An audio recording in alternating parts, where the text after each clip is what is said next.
नमस्कार मित्रों, आप सभी को विक्रम संवत और नव वर्ष 2082 की बहुत बहुत बधाई एवं हार्दिक शुभकामनाएं।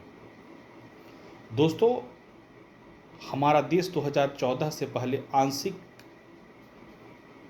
इस्लामीकरण कर दिया गया था। इस देश में मैकाले की शिक्षा व्यवस्था ने हमारे देश की धरोहरों को इतना खोखला बताया कि आज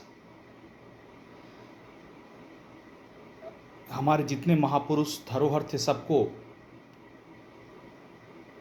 कम करके आका गया।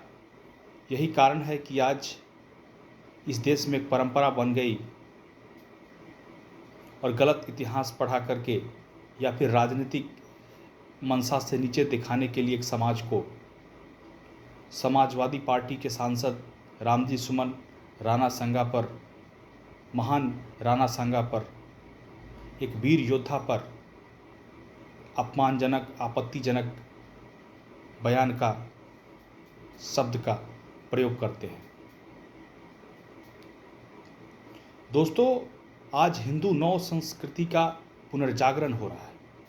ये दुनिया की सदी हिंदुत्व की सदी है और ये दुनिया की सदी देखेगी कि एक बार फिर से हमारा देश किस प्रकार से हिंदू संस्कृति को लेकर के आगे बढ़कर पूरे विश्व में अपना परचम और लंका और डंका मनवाएगा। जब हमारा देश 1947 में आज़ाद हुआ, तब हमारे कॉन्स्टिट्यूशन में यूसीसी की प्रयोग किया गया कि उचित समय पर इसे लागू किया जाएगा, लेकिन वोट बैंक की राजनीति के चलते इसे हमारे देश में लागू नहीं होने दिया जा रहा है। दोस्तों, इस देश में ऐसे इस्लामीकरण किए गए थे। ये देश 2014 से पहले इस्लामीकरण की गिरफ्त में आ चुका था। इस देश में कोई रूल नहीं लागू हो पाते थे। आप देखिए, हम पहले कभी काबुल तक हुआ करते थे, काबुल से हटे पेशावर से भागे, रावलपिंडी से भागे, आज़ाद कश्मीर से भागे। वो कौन सा जगह नहीं है जहां मुस्लिम पॉपुलेशन 50% से ऊपर है और संवेदनशील इलाका माना जाता है, और वहां पर हिंदुओं के लिए वो असुरक्षित जगह आज भी बना हुआ है। ये सारे मुद्दों को भले ही लोगों को शिकायत भाजपा से हो, लेकिन भाजपा एक राजनीतिक संगठन है। बहुत सारे संगठन हैं, चाहे वो आरएसएस हो, विश्व हिंदू परिषद, बजरंग दल हो, सबके अपने अपने काम है, सबके अपने अपने लक्ष्य है। उन्हीं का पॉलिटिकल विंग बीजेपी से।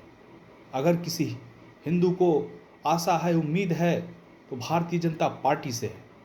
भारतीय जनता पार्टी ही इस देश में उम्मीद की किरण है, चाहे वो कोई भी विकास हो। सबका साथ, सबका विकास, सबका विश्वास और सबका प्रयास हो रहा है।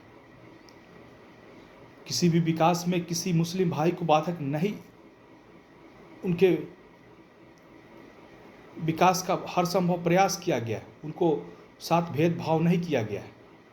लेकिन इस देश में मुसलमानों का विकास नहीं किया गया, उनका आर्थिक विकास नहीं किया गया, बल्कि वोट बैंक की दृष्टि से देखा गया। इसी कारण से कभी घुसपैठियों को घुसा जाता है।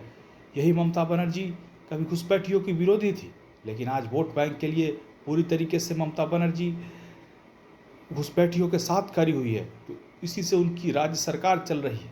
लेकिन जो देशभक्त होगा, जो मातृभक्त होगा, वो सब कभी भी बर्दाश्त नहीं करेगा।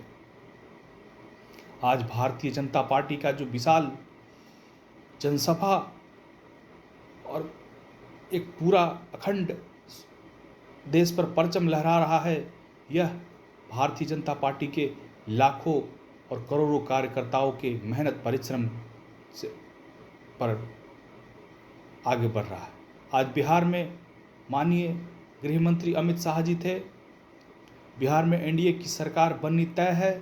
तेजस्वी यादव चाहे लालू प्रसाद यादव कितना ही छटपटा ले, लेकिन उनकी सरकार यहाँ पर बिहार में वापस आने वाली नहीं है। धन्यवाद।